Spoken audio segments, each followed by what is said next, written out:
Palavra da Verdade, a exposição bíblica com Hernandes Dias Lopes. Abra sua Bíblia comigo, por gentileza. No primeiro livro dos Reis, capítulo 17.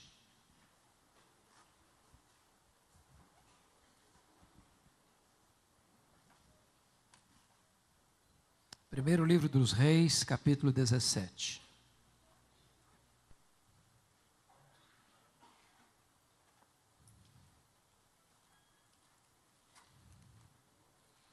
Nós vamos ler dos versos 1 a 10.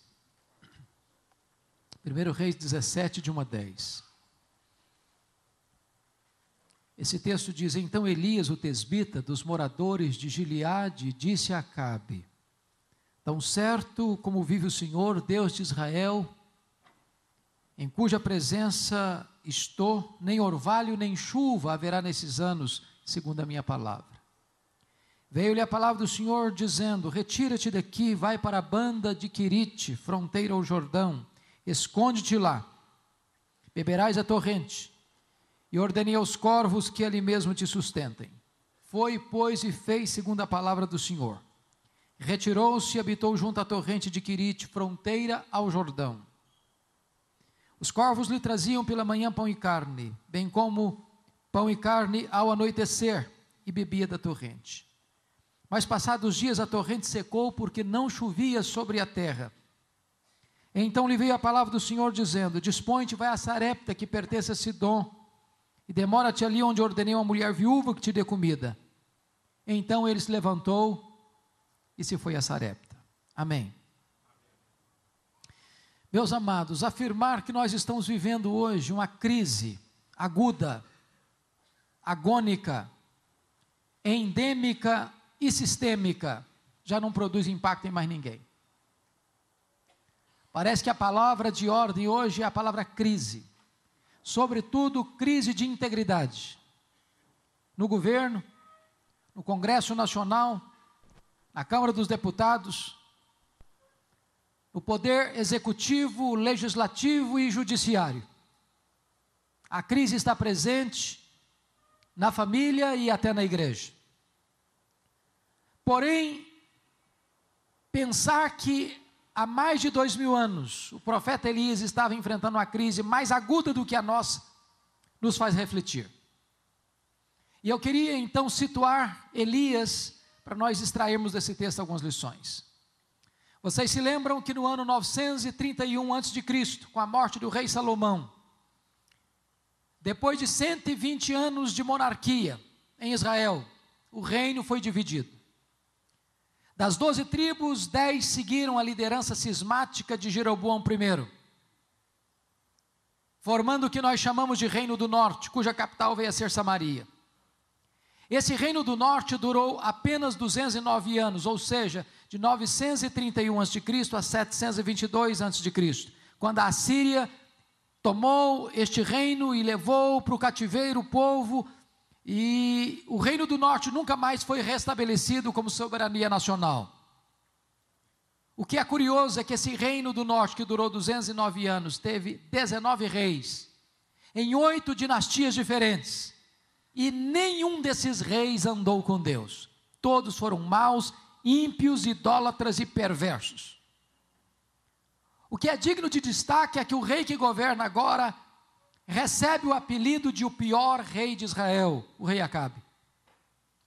E se isso não fosse suficiente, ele casou-se com a pior mulher do mundo, Jezabel. A mulher era feiticeira, era assassina e mandona. O rei era apenas um boneco na sua mão. Foi esta mulher quem, à força de lei, impôs o culto a Baal em Israel como culto oficial e passou a perseguir e matar os profetas de Deus. Foi nesse tempo de crise política, econômica, religiosa, moral e espiritual que Deus levantou, não um partido, não uma denominação. Deus levantou um homem para fazer diferença na história da nação. E eu preciso então conhecer esse homem. Quem foi esse homem? Com seus olhos pousados no texto comigo, vejamos o verso 1. Então Elias, o tesbita, dos moradores de Gileade, disse a Acabe. Quando diz aí Elias, o tesbita, não está falando do sobrenome dele, da família dele, está falando da procedência geográfica dele. Ele vem de Tisbé, um lugarejo insignificante, incrustado lá nas fraldas das montanhas de Gileade, da Galileia, um lugar pequeno, desconhecido. Elias vem de um lugar desconhecido, de uma família desconhecida, porque ele não é profeta, ele não é discípulo de profeta, ele não vem de uma família sacerdotal, ele não vem de uma família rica, ele não tem diplomas enfeitando a sua parede, ele não tem cartas de recomendação, ele é apenas Elias o tesbita, um homem desconhecido, de uma família desconhecida, de um lugar desconhecido, mas um homem levantado por Deus. E eu aprendo aqui a primeira lição: Deus não precisa de estrelas para fazer a sua obra, Deus não precisa de figurões para fazer a sua obra. Talvez um dos maiores problemas da igreja evangélica brasileira é que nós temos figurões demais, estrelas demais, gente que se julga importante demais. E eu já tenho aprendido uma coisa: as estrelas só brilham quando o sol não está brilhando. Quando o sol está brilhando, não tem espaço para as outras estrelas brilharem. Se o sol da justiça, Jesus Cristo, estiver sendo exaltado, não tem espaço para a exaltação do homem na igreja. Talvez um dos maiores pecados da igreja evangélica brasileira hoje é que nós temos tratado alguns pastores, pregadores e cantores evangélicos como verdadeiros astros de cinema. Temos cometido o pecado da tietagem evangélica na igreja brasileira. Temos colocado líderes no pedestal. E muitas vezes esses líderes se esquecem de que eles têm os pés de barro. E eles caem. E a igreja sofre.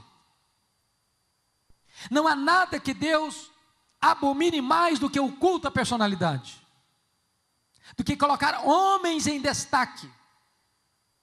Na igreja de Deus, todos nós estamos nivelados no mesmo patamar, somos todos servos. Paulo denuncia essa tendência do culto à personalidade na igreja quando ele escreve a sua primeira carta aos Coríntios. A igreja estava dividida em grupos. Tinha o grupo de Paulo, tinha o grupo de Cefas, tinha o grupo de Apolo, tinha o grupo de Cristo.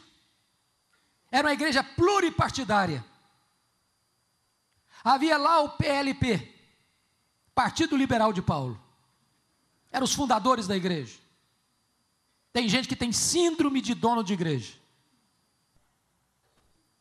Tinha lá o PCP, Partido Conservador de Pedro. Talvez aqueles mais ligados ao judaísmo, mais à lei de Moisés. E eles se achavam os mais crentes da igreja. Tinha lá o PFA, Partido Filosófico de Apolo. O camarada era um grande orador, camarada grego, lá de mentalidade grega, lá de Alexandria do Egito. Era um camarada que falava bonito, tinha eloquência. E tinha talvez o grupo que se julgava o mais espiritual da igreja. O PCJ, Partido Cristão de Jesus. Aí Paulo põe o machado da verdade na tendência desta tolice chamada culto à personalidade e pergunta: mas quem é Paulo? Quem é Apolo? Apenas servos por meio de quem vocês creram. Eu plantei, Apolo regou, mas o crescimento vem de Deus. De tal maneira que nem o que planta, nem o que rega é coisa nenhuma, mas Deus que dá o crescimento. Irmãos, nós temos tratado determinados pregadores hoje de maneira tão esquisita. Eu conheço pregador, por exemplo, igual político, sem desmerecer os políticos. Na via de regra, um político, num encontro, ele chega sempre depois que começa e sai antes de terminar. Que ele é o centro das atenções. Deve ficar debaixo dos holofotes. Eu conheço pregador que quando ele chega na igreja, ele chega com segurança. E à medida que ele vai entrando, o povo fica de pé e as luzes vão acendendo em cima dele. Eu conheço pregador que prega em púlpito blindado. Há pouco tempo, eu convidei um cidadão para pregar e não consegui falar com ele porque estava blindado.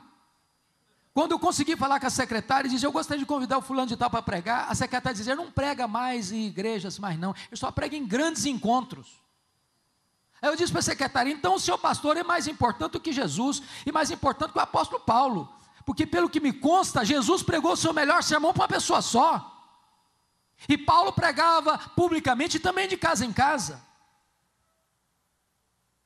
Nós estamos hoje vivendo a realidade de pastores e cantores que só vão pregar diante de altos cachês. Estamos comercializando o sagrado. Há poucos dias um colega meu dos Estados Unidos ligou para um cantor aqui no Brasil, e sem desmerecer nenhum cantor, eu os amo e admiro o trabalho deles. Mas o irmão já respondeu no telefone: aleluia, irmão. Falei: aleluia, eu estou querendo te convidar para vir cantar aqui na igreja.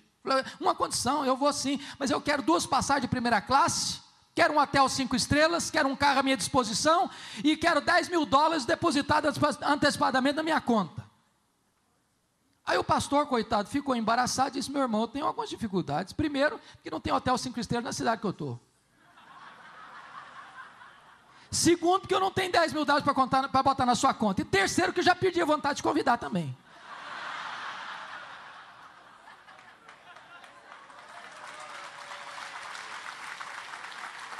Deixa eu dizer uma coisa para você.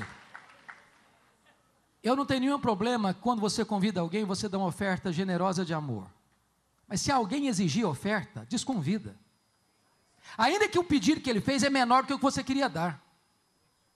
Porque nós não podemos permitir que a igreja vire um mercado. Nós não podemos comercializar aquilo que é a graça de Deus. O Senhor não aceita isso. E a igreja não pode caminhar nessa direção.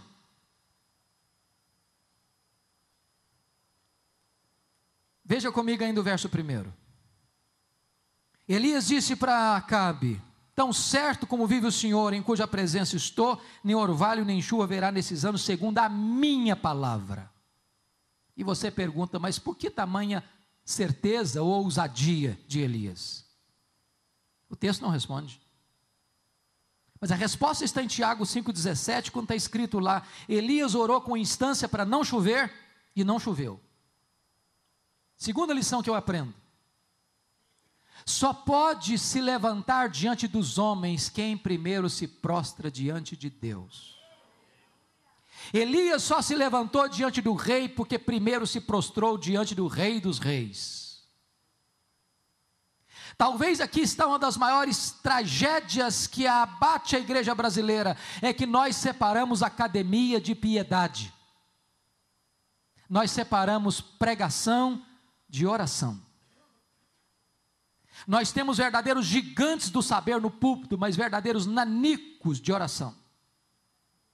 Gente que tem luz na cabeça, mas não tem fogo no coração. Gente que tem fome de livro, mas não tem fome de Deus. Gente que conhece muito a respeito de Deus, mas não conhece a intimidade de Deus. E amados irmãos, se Deus não tocar o nosso coração para nos humilhar e nos quebrantar e nos levar aos joelhos, nós teremos ministérios brilhantes do ponto de vista da intelectualidade, mas secos, áridos e infrutíferos. Porque o poder pertence a Deus. E Deus reveste um povo que se humilha debaixo da sua poderosa mão. Mas veja comigo, que no verso 2 e 3 há uma transição radical na vida de Elias, muito radical. Eu diria para você que é até mesmo um anticlímax. Porque o homem que saiu do anonimato e começa o ministério pregando para o rei, e muitos de nós passam o ministério inteiro sem pregar para rei nenhum. Elias começa o ministério dele já no palácio. Deus tira o Elias dos holofotes, das luzes da ribalta, e leva o Elias agora para um deserto, para se esconder. Parece não fazer sentido. Parece não fazer sentido. Mas por que Deus faz isso? Eu quero dizer para você uma coisa nesta manhã. O deserto não é um acidente de percurso. O deserto é uma agenda de Deus na sua vida. É Deus quem matricula você na escola do deserto. O deserto é a escola superior do Espírito Santo, onde Deus treina os seus líderes mais importantes. Sabe por que Deus matricula você na escola do deserto? Porque Deus quer primeiro trabalhar em você, para depois trabalhar através de você. Em outras palavras, Deus está mais interessado em quem você é, do que no que você faz. Vida precede ministério. Eu vou dizer para você que a maior prioridade da sua vida não é fazer a obra de Deus, não é. A maior prioridade da sua vida é conhecer o Deus da obra. Quando Jesus chamou os apóstolos, não os chamou prioritariamente para pregar, chamou-os para estarem com Ele e só depois os enviou a pregar. Vida com Deus precede trabalho para Deus. Mas na escola do deserto você precisa aprender uma outra lição. Na escola do deserto você precisa depender do provedor mais do que da provisão. Notem que lá nesse deserto Elias tinha que se abastecer da fonte, beber da fonte, e Deus mandou garçons voadores para levar comida para ele. Mas olhe comigo o verso 7. Mas passado dias, a torrente secou, porque não chovia sobre a terra. A grande pergunta é: o que você vai fazer quando você está onde Deus mandou você estar, fazendo o que Deus mandou você fazer, e de repente a fonte seca? A provisão acaba. Quando a sua provisão acaba, Deus sabe onde você está, para onde você deve ir e o que você deve fazer. A sua provisão acabou, mas a de Deus não. A sua despensa está vazia, mas os celeiros de Deus estão cheios. A sua fonte secou, mas os mananciais de Deus continuam jorrando. Deus está levando você a entender que nessas horas você tem que depender mais do provedor do que da provisão. Me permitam, por favor, ilustrar isso com uma experiência pessoal. No ano 2000, eu fui para os Estados Unidos com a minha família para fazer um curso de doutorado na área de pregação. A igreja que eu pastoreio há 27 anos, a primeira igreja presbiteriana de Vitória, decidiu prover para mim um valor mensal de $2.300 para o nosso sustento. Eu fui com a intenção também de encontrar meia bolsa. Obviamente, desses 2.300 eu tinha algo a deduzir. Primeiro, que pastor é dizimista.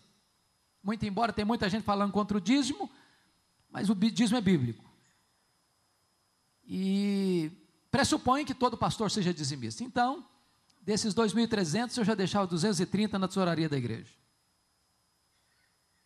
Recebia 2,70.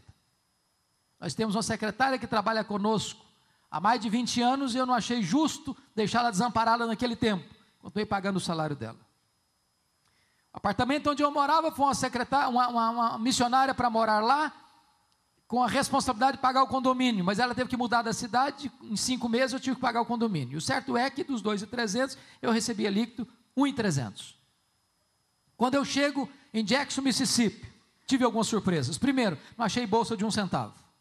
Segundo, não tinha escola pública para os nossos filhos, tive que pagar a escola para eles. Terceiro, não tinha transporte público, tive que comprar um carro. Quarto, tive que pagar a escola de inglês, pagar o seminário, pagar aluguel e todas as demais despesas naturais de uma casa, comprar livros e etc. Conclusão, nosso orçamento nunca tinha ficado e nunca ficou num valor inferior a 3.000 por mês. Eu tinha uma receita de 1.300. Eu tinha levado todas as minhas reservas pessoais e com 5 meses o carro quebrou. $1.350 para consertar. A minha reserva tinha acabado. E eu não tinha dinheiro para tirar o carro da oficina. Não tinha transporte público. Não tinha dinheiro para comprar comida para casa, nem para pagar o seminário. E eu já vi, e tinha visto já muita gente não podendo pagar o seminário, a direção fazia uma visita de muita cortesia, dizendo: já que você não consegue se manter aqui, você tem liberdade de voltar para a sua terra. Eu disse: meu Deus, eu não gostaria de voltar envergonhado, frustrado, mas também não quero ser mais pesado à igreja. E naquele momento eu chamei minha família e disse: nós só temos uma opção. Aliás, 2 opções: ou voltamos para casa, ou pedimos um milagre de Deus. E nós nos ajoelhamos na sala, e nós dissemos: meu Deus, nós sempre pregamos que Tu és o Deus da provisão. Nós estamos precisando do Senhor. Tu és poderoso para abrir-nos uma porta. Quando nós nos levantamos dos joelhos, minutos depois o telefone tocou. E eu recebi um convite para pregar num congresso, na Pensilvânia, a 2.000 quilômetros de onde eu morava. Quando eu estou pregando meu último sermão naquele congresso, o pastor que dirigiu a liturgia disse algo inusitado. O óbvio ululante. Disse o seguinte: meus irmãos, o pastor Hernandes é estudante aqui na América, e todo estudante é duro. Não precisa nem ser profeta para falar um negócio desse. Se alguém quiser ajudá-lo, fique à vontade. Eu saí daquele congresso com $5.500 de oferta. Um pastor me procurou depois do culto e disse: eu vou lhe mandar $300 por mês, até você terminar o seu curso. Eu voltei para casa chorando. Tirei o carro da oficina, fiz compra para casa, paguei o seminário, ainda sobrou dinheiro. Na semana seguinte, um outro telefonema, um convite para pregar num outro congresso em New Hampshire, a 2.500 quilômetros de onde eu morava. Estava pregando o meu último sermão, quando um presbítero veio por trás de mim e botou dentro da minha Bíblia um bilhete assim: pastor Hernandes, eu não sei o que está acontecendo com a sua vida, mas Deus tocou o meu coração, e eu quero lhe mandar $600 por mês, até você terminar o seu curso. Me deram $2.500 de oferta. Para encurtar a conversa, eu fiz 21 viagens a convite para pregar, em 10 estados diferentes. Em cada lugar que eu ia, Deus fazia um milagre diferente. Um dia uma mulher fez uma viagem de 60 milhas, de noite, debaixo de neve, porque Deus tocara o coração dela para onde eu estava, para botar uma oferta no meu bolso. No dia que eu vim embora, eu fui ao banco fechar a conta. Para minha surpresa, exatamente o valor das nossas economias pessoais que nós havíamos levado estava lá no banco. E Deus nos ensinou uma lição: quando a sua fonte seca, a minha fonte continua jorrando. Quando a sua despensa fica vazia, os meus celeiros estão cheios. Você tem que depender do provedor mais do que da provisão. Agora veja comigo, por favor, versículo 8, porque é uma outra transição na vida de Elias. Então lhe veio a palavra do Senhor dizendo: dispõe-te, vai a Sarepta, que pertence a Sidom, e demora-te ali, onde ordenei uma mulher viúva que te dê comida. Então ele se levantou e se foi a Sarepta. Sabe o que Deus está dizendo para Elias aqui? Elias, aperte os cintos, meu filho. Vou matricular você agora no estágio mais avançado. Você acabou o estágio do deserto? Agora eu vou jogar você na fornalha. Sarepta significa fornalha, fogo, cadinho. Deus ainda está trabalhando em Elias para depois trabalhar através de Elias. E note você que Deus manda Elias sair do esconderijo e ir para Sidom, fora de Israel. Só que conforme o capítulo 18 deste mesmo livro, versículo 10, você pode conferir aí na sua Bíblia, nesse tempo que Elias ficou escondido em Querite, Acabe o procurava, em Israel e nas nações vizinhas, para matá-lo. E para sair desse esconderijo, ele correu o risco de ser morto pela polícia de Acabe. Mas o Deus que manda é o Deus que protege. E Deus parece que tem senso de humor, porque o que Deus fala para ele não faz sentido. Era um tempo de fome na terra, e a seca atingindo Israel, atingia também os limites de Israel. E Deus diz: vai, porque lá eu ordenei uma mulher viúva que te dê comida. Se Deus dissesse o contrário, faria um pouco de sentido. Meu filho, chega de ficar descansando, chega de ficar escondido, vamos trabalhar um pouquinho agora. Eu vou te mandar para Sarepta para você cuidar de uma mulher viúva. Ele faria um pouquinho de sentido, ele teria um ministério. Mas Deus diz: vai, porque lá uma mulher viúva vai te sustentar. E ele sai de Querite para não morrer de sede e quase morre de fome em Sarepta, porque a viúva que vai dar comida para ele está morrendo de fome. É como se Deus dissesse para você: pode ir, meu filho, a porta vai estar aberta. E você chega lá, a porta está fechada. Pode ir, meu filho, que vai ter provisão. Você chega lá, não tem provisão. É que Deus ainda está trabalhando em você, para depois trabalhar através de você. Deus está ensinando você que você tem que depender não da provisão, mas do provedor. Aquela viúva conheceu a Deus na cozinha. E eu fico imaginando que Deus não deve ter multiplicado um tonel de azeite, um saco de trigo para ela de uma vezada só.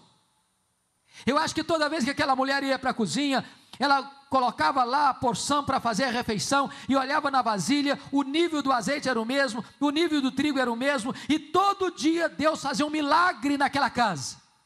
O seu Deus ainda multiplica azeite na nossa botija e farinha na nossa panela. Ele é o Deus da provisão. Por outro lado, na mesma casa onde acontece um milagre, também acontece uma tragédia. O filho único desta viúva adoece e morre. Tem existido uma pregação por aí, amados irmãos, falsa, perigosa, dizendo o seguinte, que crente não pode ficar doente. Crente não pode ter problema financeiro. Eu quero dizer para você que crente bate carro. Crente fica doente. Crente enfrenta a luta. Crente passa por vale sombrio. Crente chora a dor dos seus mortos. Ser crente não é ficar blindado das intempéries naturais da vida, não é uma colônia de férias, nem um parque de diversões. Jesus nunca nos prometeu ausência de dor, de angústia, de aflição. O que Ele nos prometeu é estar conosco e nos dar vitória no meio das lutas. O que é grave é que esta mulher bota a culpa em Elias. Você que é pastor e está aqui hoje, sabe de uma coisa. Há uma tendência no ser humano de transferir e projetar suas dores e buscar um culpado para os dramas que enfrenta. Se um filho se divorcia, o culpado é o pastor.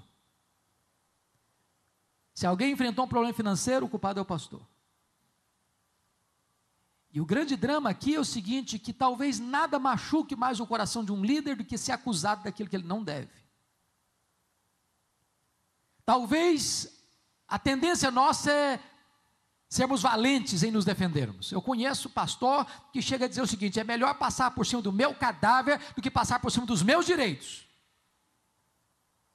O que me impressiona é que Elias não se defendeu, mesmo estando coberto de razão. Talvez aprendendo um princípio que Jesus ensinou mais tarde, não se esmaga a cana quebrada, nem apaga a torcida que fumega. Tripudiar sobre quem já está machucado e ferido não faz sentido. A única palavra que Elias diz para aquela viúva foi esta: transfira para os meus braços a sua dor, me dê seu filho morto aqui. E diz a Bíblia que ele pega a criança morta, sobe para o seu quarto, e lá ele abre o bico, lá ele fala muito, lá ele fala com Deus, nos ensinando uma outra lição: se nós orássemos mais, nós brigaríamos menos. Se nós orássemos mais, nós nos defenderíamos menos. Se nós orássemos mais, nós veríamos mais os milagres de Deus acontecendo. Quantas reuniões de liderança, madrugada dentro, com os nervos à flor da pele, com resultados pífios. Se nós orássemos mais, teríamos reuniões mais curtas e mais eficazes. O que me impressiona é que Elias tem coragem de fazer um pedido inédito para Deus. Não tem nenhum relato de ressurreição até então. Talvez se hoje alguém fosse fazer um pedido inédito para Deus, nós o chamaríamos de inconsequente, de herético, de heterodoxo, de insano. Mas Elias tem a capacidade de pedir para Deus algo inédito, para que Deus ressuscitasse o menino. E Deus ressuscitou.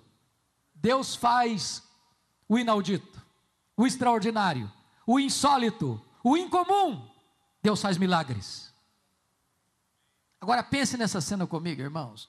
Dentro da realidade evangélica brasileira hoje, onde muitas pessoas fazem propaganda de si mesmos. Pense comigo se Elias fosse um desses estrelas de hoje no Brasil. Eu acho que antes de devolver o menino morto para a mãe, a primeira coisa que ele ia fazer é chamar uma coletiva da imprensa. E mostrar para todo mundo que quão grande homem ele era. Agora sim levantou-se um poderoso profeta de Deus que até os mortos ressuscitam. Eu acho que Elias ia fazer um pouco mais. Ele ia fazer um discurso de alto elogio antes de devolver o menino para a mãe. Eu acho que ele ia bater palmas para ele mesmo. Eu acho até que ele ia fazer um solo do hino Quão Grande És Tu diante do espelho. Elias não faz nada disso. Ele simplesmente diz para a mãe: mulher, o teu filho vive. Sabe o que ele está nos ensinando com isso? Se Deus está usando a sua vida e o seu ministério, amado irmão e irmã, bote a boca no pó. Porque Deus não divide a sua glória com ninguém. Não existe grande servo de Deus, não existe grande homem de Deus, existem servos servindo ao grande Deus.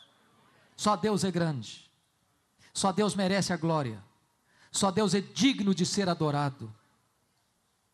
Cabe a nós depositarmos nossas coroas aos seus pés. Agora deixa eu dizer uma coisa para você. Quando você honra Deus, Deus honra você. Aos que me honram, diz o Senhor, eu honrarei. Aos que me desprezam, eu desmerecerei. Olha comigo o último verso deste capítulo 17. Quando a mulher agora diz para Elias: agora eu sei que tu és homem de Deus e que a palavra de Deus na tua boca é verdade. Ah, irmãos, que coisa magnífica. Porque hoje nós estamos correndo atrás de tantas coisas, de tantos títulos, de tanto sucesso, de tanto reconhecimento. E a maior necessidade nossa é sermos conhecidos como homens de Deus, mulheres de Deus. E o que me impressiona é que essa mulher diz: a palavra de Deus na tua boca é verdade. E aí eu fico curioso e com as pernas bambas de medo, porque é possível então que a palavra de Deus não seja verdade na minha boca. Porque uma coisa é proferir a palavra de Deus, outra coisa é ser boca de Deus. Jeremias 15:19 diz assim: se tu te arrependeres, eu te farei voltar e estarás na minha presença. Se apartares o precioso do vil, serás a minha boca. Você já parou para perceber isso? Chega um pregador e diz uma verdade, nada acontece. Chega outro e diz a mesma verdade, e os corações se derretem. Por quê? Por quê? É porque um é boca de Deus, o outro não é.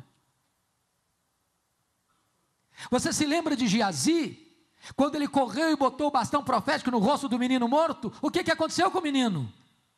Continuou morto. Mas o problema não era o bastão, era quem carregava o bastão.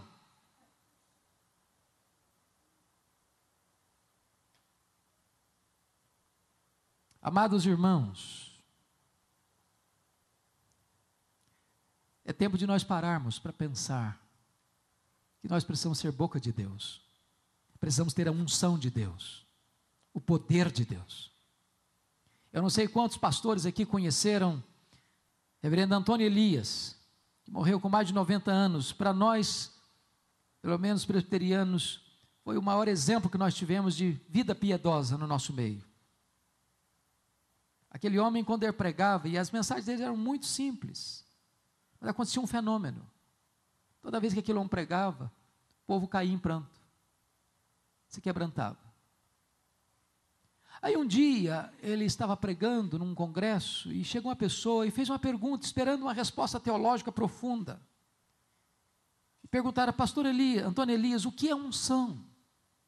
E ele respondeu: é muito simples, meus filhos, unção é assim, uns são, outros não.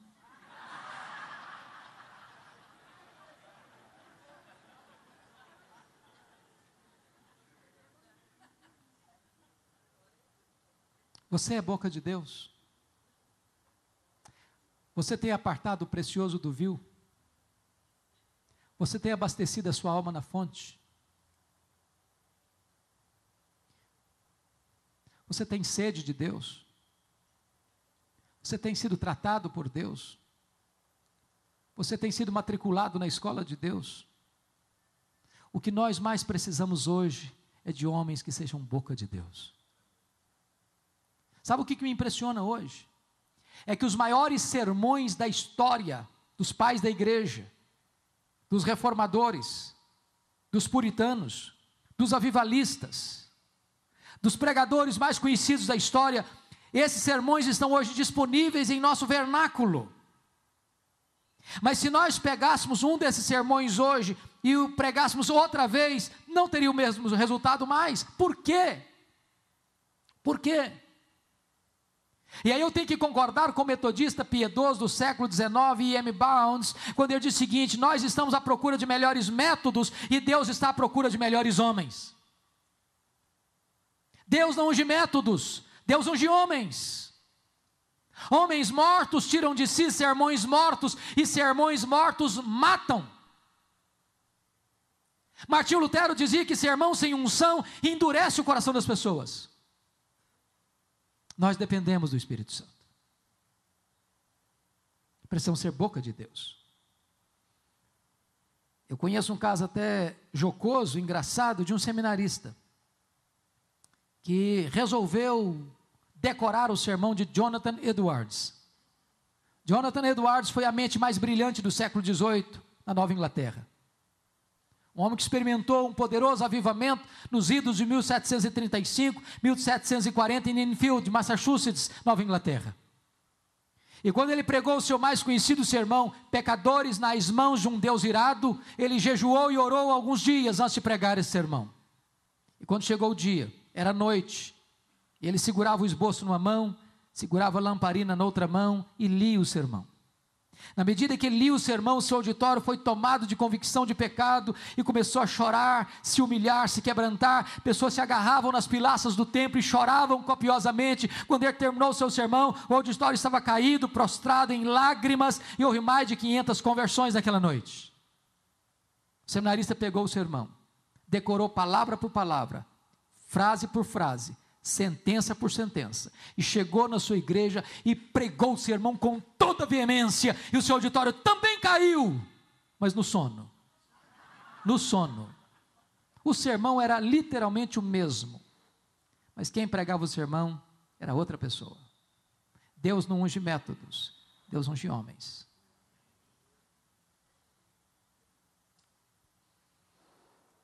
Por favor, caminhe comigo um pouco mais. Vamos ver o capítulo 18, verso 1. Muito tempo depois veio a palavra do Senhor a Elias no 3º ano, dizendo: vai, apresenta-te a Acabe, porque darei chuva sobre a terra. Partiu, pois, Elias a apresentar-se a Acabe. Sabe o que me impressiona? É que Deus preparou na escola da vida Elias durante 3 anos e meio, para usá-lo num único dia, aqui no Monte Carmelo. Deus não tem pressa quando se trata de treinar os seus líderes. Nós estamos vivendo na época do fast food, nós estamos vivendo na época de propagandas assim: entre nessa escola e aprenda a falar inglês num mês. Faça um curso de 1 semana e seja um líder eficaz. Não existe isso. Não existe isso. Não dá para pular estágios. Deus está trabalhando em você artesanalmente. Deus preparou Moisés 80 anos para usá-lo apenas 40. Deus preparou Elias 3 anos e meio para usá-lo num único dia. Jesus Cristo começou o seu ministério aos 30 anos, um ministério de 3. O tempo gasto em amolar o machado não é tempo perdido. Deus primeiro trabalha em você, então depois Deus trabalha através de você.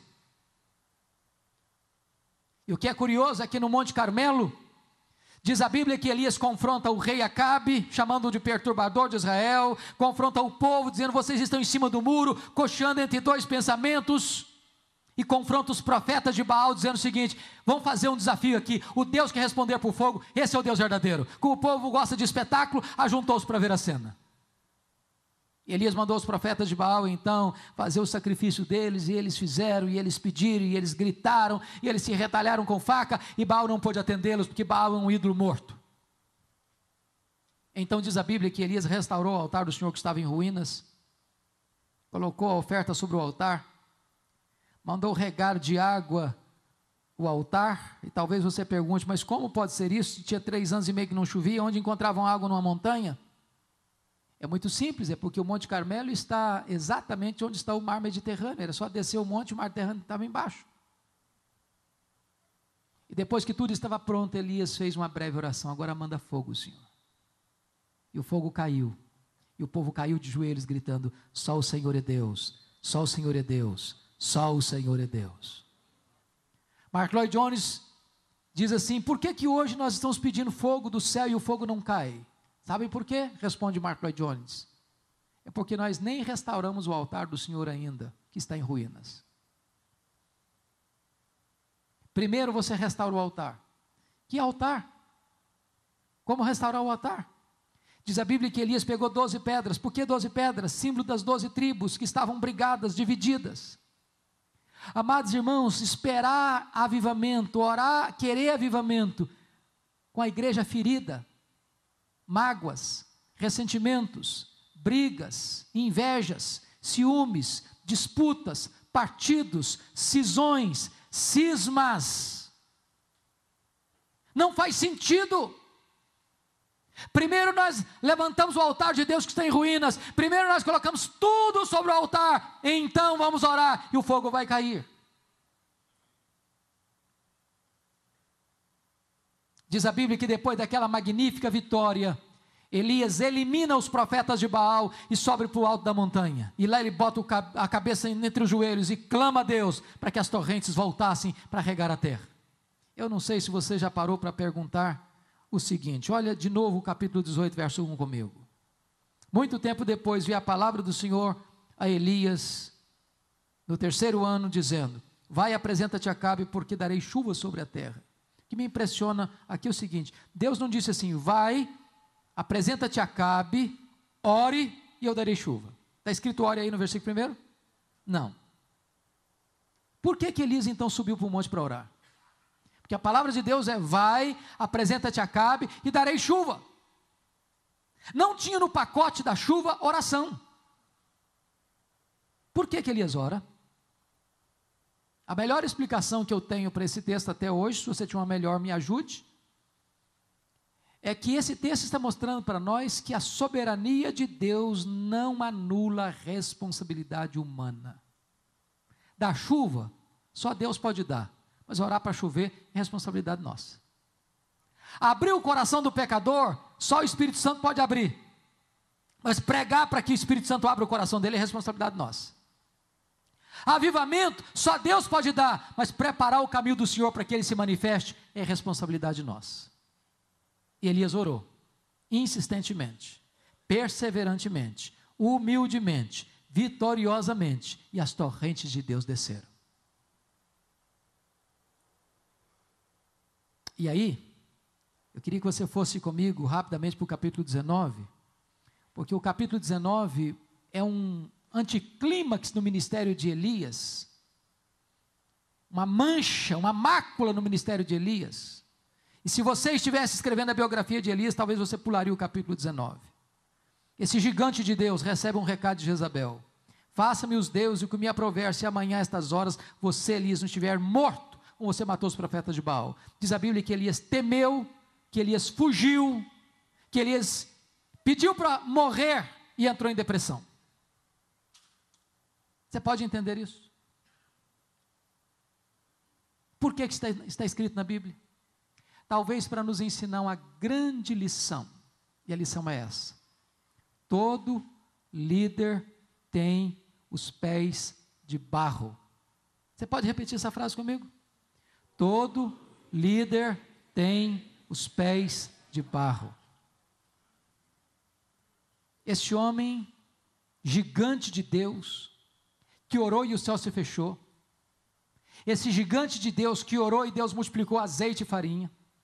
Esse gigante de Deus que orou e o morto ressuscitou. Esse gigante de Deus que orou e o fogo caiu. Esse gigante de Deus que orou e as chuvas desceram, agora está com medo, está fugindo, querendo morrer, depressivo. E eu queria tocar nesse assunto hoje, irmãos, porque não tem nenhum assunto mais complexo e talvez mais mal entendido na igreja evangélica do que o problema da depressão. Eu tive muita angústia na minha alma de lidar com esse tema e resolvi escrever um livro, Suicídio, Causas, Mito e Prevenção. E vocês sabem de um fato: há mais suicídios no mundo do que assassinatos. Para cada suicídio que é proclamado na imprensa, tem 10 que não são ditos. A principal causa de suicídio é a depressão. E muita gente olha para a depressão de maneira equivocada na igreja evangélica, talvez por duas influências. Primeiro, de um pregador neopentecostal, conhecido de todos vocês, chamado T.L. Osborne, que faz cruzadas no mundo inteiro para milhões de pessoas. T.L. Osborne diz que depressão é demônio. Aí quando a pessoa está deprimida, diz: você está com demônio. Aí bota mais uma tonelada de culpa nas costas dela. A outra influência para mim negativa vem de um escritor reformado, calvinista, chamado Jay Adams, que diz o seguinte, que depressão é pecado. Aí se tem alguém enfrentando a depressão, diz: não está em pecado. E tem muita gente dentro das nossas igrejas que sofre calada, porque dizem: não, você está em pecado, não tem demônio, ou você não tem fé, você é um fraco espiritual, é por isso que você está passando por isso. E eu vou dizer para vocês o seguinte: tem muitos crentes, irmãos nossos, se matando, chegando ao suicídio, por não entender que depressão é uma doença, que precisa ser tratada convenientemente, com remédio, com terapia e com fé. Será que depressão pode ter a ver com demônio? Pode. Você que é pastor e lida com gente que veio da feitiçaria, sabe que tem muita gente deprimida por causa disso. Será que depressão tem a ver com pecado? Pode ter também. Se você ler o Salmo 38, 32 e 51 de Davi, você vai ver que ele estava deprimido porque guardou o pecado no coração. Mas a pergunta é: um crente cheio do Espírito Santo pode enfrentar a depressão? E a resposta é: pode. Pode. Eu estava pregando num congresso em Belo Horizonte, falando sobre depressão, e quando eu fiz essa afirmação que um crente cheio do Espírito Santo pode ter depressão, levantou uma moça brava no auditório. E ela levantou o dedo e disse: pastor, o que o senhor está falando é um absurdo. Como é que um crente cheio do Espírito Santo pode ter depressão? Eu olhei para ela e disse: minha filha, como é que um crente cheio do Espírito Santo pode ter miopia e precisar usar óculos? Como é que um crente cheio do Espírito Santo pode entupir uma veia do coração e precisar fazer uma ponte safena? Como é que um crente cheio do Espírito Santo pode ter um câncer? Por que a gente pensa que daqui para cima é uma coisa, daqui para baixo é outra? Eu gostaria de lhe dar 3 títulos para você estudar sobre esse assunto. Primeiro, um título secular: O Demônio do Meio-Dia, de Andrew Solomon. Todo pastor devia ler esse livro. O Demônio do Meio-Dia, de Andrew Solomon. É a melhor obra em português sobre depressão. Agora, um livro evangélico: O Sorriso Escondido de Deus, de John Piper. John Piper fala sobre 3 grandes líderes evangélicos no mundo que tinham depressão severas: David Brainerd, John Bunyan e William Cowper. David Brainerd foi o mais importante missionário do século XVIII, que trabalhou entre os índios peles vermelhas, um moço que morreu com 29 anos, que experimentou um avivamento entre os índios antropófagos. Ele era um homem tão crente, tão piedoso, que quando os índios caçavam para matá-lo e comê-lo, ao verem-no prostrado diante de Deus, em lágrimas orando por eles, se quebrantavam, se convertiam, e um avivamento chegou naquelas selvas americanas. Ele era noivo da filha de Jonathan Edwards. Quando ele morreu, antes de se casar, Edwards pegou os dados do diário dele, as anotações do diário dele, e escreveu o Diário de David Brainerd, publicado pela editora Fiel. Certa feita perguntaram para John Wesley: John Wesley, qual o melhor livro no mundo para se ler depois da Bíblia? E Wesley respondeu: leia o Diário de David Brainerd. Esse homem tinha depressões crudelíssimas, homem de Deus. John Bunyan, todos vocês conhecem, pastor, pregador batista. Depois de perder sua mãe, de passar por muitas lutas e provas, foi preso por pregar a palavra de Deus em praça pública. A sua filhinha primogênita era cega e ele passou 14 anos na cadeia. Diziam para ele: se você parar de pregar em praça pública, nós soltamos você. Ele disse: se vocês me soltarem, amanhã eu estou na praça de novo pregando.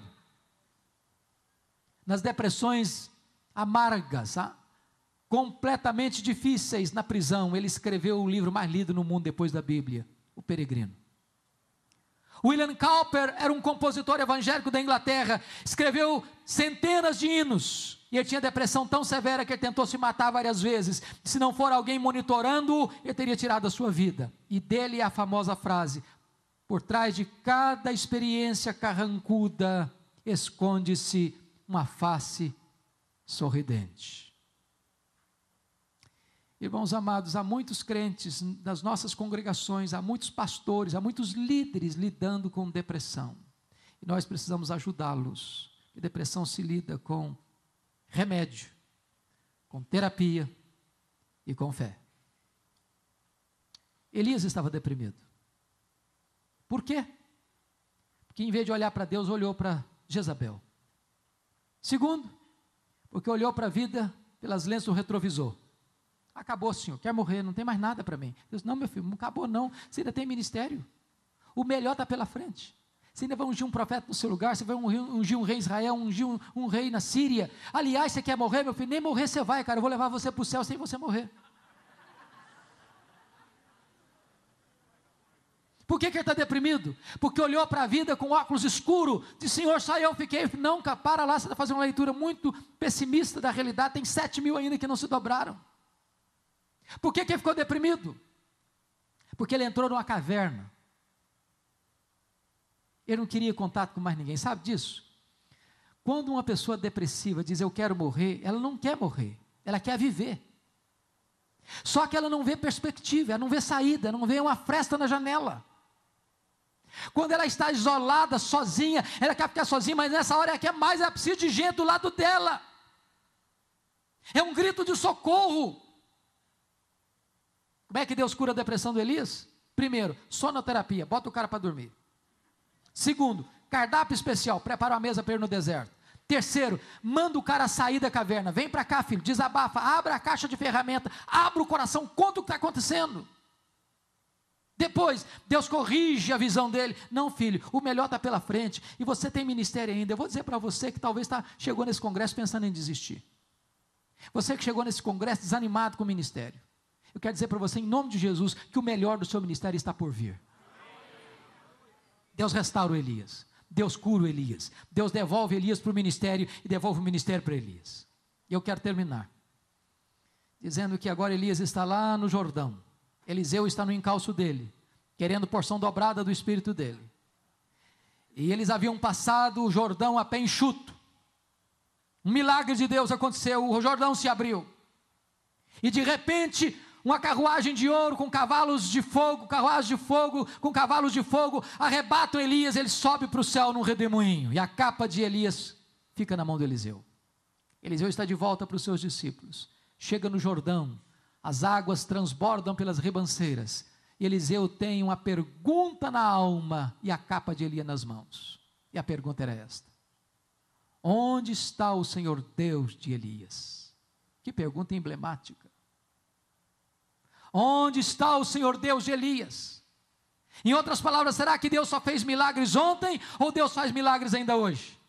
Será que Deus só agiu no passado ou Deus ainda age no presente? Porque talvez essa é a nossa angústia, irmãos. Às vezes nós pregamos um evangelho de coisas que aconteceram, nós só voltamos para a história, para o passado, mas onde está o Deus do presente?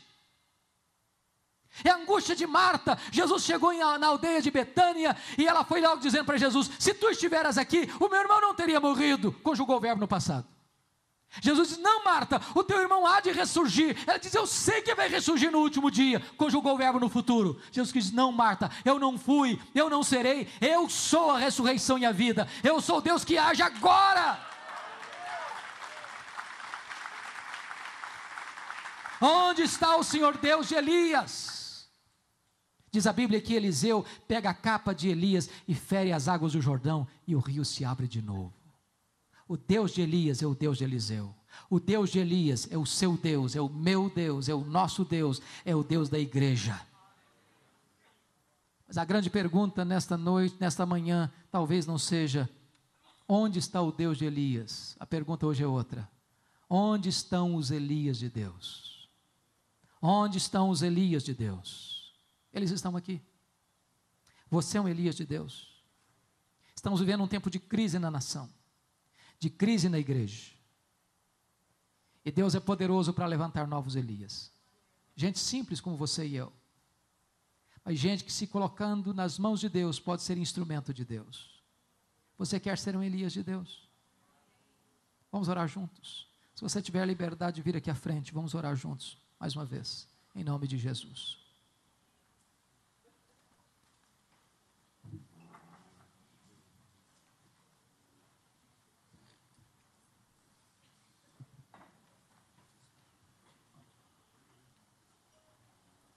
Irmãos amados, o que Deus pode fazer se alguém nesta manhã se colocar nas mãos do Deus vivo. O que Deus pode fazer na sua vida, na sua família, no seu ministério, na sua igreja, na sua cidade, nesta nação. Quem sabe Deus levante novos Elias aqui hoje. Gente que vai ser matriculada por Deus na escola do deserto. Gente que talvez até seja jogado na fornalha. Mas eu quero dizer para você que a fornalha de Deus só queima as amarras. Nem um fio de cabelo da sua cabeça vai ser tostado.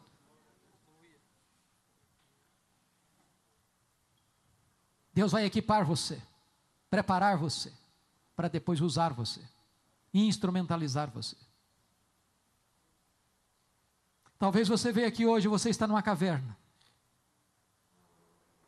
Talvez você veja aqui hoje para ficar anônimo. Mas Deus encontrou você. Deus viu você. E Deus está dizendo: meu filho, saia dessa caverna. Volte a sonhar. Volte à luta. Volte à trincheira. Você ainda tem muita coisa para fazer. Seu ministério não acabou. Em nome de Jesus, não feche as cortinas. Volte, porque o melhor está por vir. O melhor está pela frente. E quando eu terminar a minha obra em você, então eu levo você para casa. Outras pessoas vão de continuar o seu trabalho. Mas enquanto eu tiver um plano na sua vida, eu quero que você esteja de pé. Louvado seja o teu nome, Senhor. Louvado seja o teu nome. Porque tu és o Deus vivo, o Deus todo-poderoso. O Deus que chama, o Deus que vocaciona, o Deus que equipa, o Deus que prepara, o Deus que forja, o Deus que instrumentaliza, o Deus que reveste de poder. Oh, Senhor, visita o teu povo nesta tarde, em nome de Jesus. Volta o teu rosto para nós, Senhor. Traz sobre nós a luz da tua face. Põe os teus olhos neste lugar, ó Deus. Tu conheces aqui a vida de cada pastor, de cada mulher, de cada líder, de cada crente em Cristo Jesus. Tu sabes a necessidade pessoal, particular, individual de cada pessoa. Tu sabes a dor que pulsa na alma de cada pessoa. Tu sabes os dramas, as dúvidas, as angústias e as perguntas, talvez até sem respostas, que latejam na alma de cada pessoa. Mas Deus, em nome de Jesus, não permita que o teu povo volte para casa sem uma palavra tua, sem uma resposta tua, sem um toque teu, sem uma manifestação do teu poder na sua vida. Glorifica o teu nome, Senhor. Exalta o teu Filho Jesus. Derrama sobre nós o teu Espírito e edifica a tua igreja e aviva a tua obra em nome de Jesus e para a glória de Jesus. Aleluia. Amém e amém. Louvado seja Deus. Palavra da Verdade, a exposição bíblica com Hernandes Dias Lopes.